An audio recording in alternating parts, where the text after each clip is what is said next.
So, immer noch die 188 von Tangermünde nach Fischbeck. Diesen Weg sind wir vor 3 Wochen noch gegangen. Da hinten ist die alte Strecke zwischen Tangermünde und Fischbecker Kreuzung.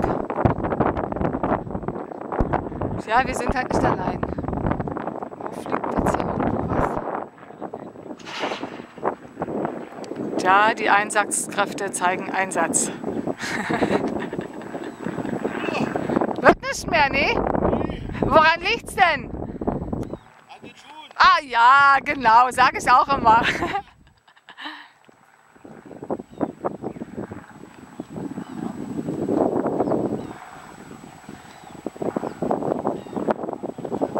So, da vorne sind wir an der Stelle, wo es definitiv nicht mehr weitergeht.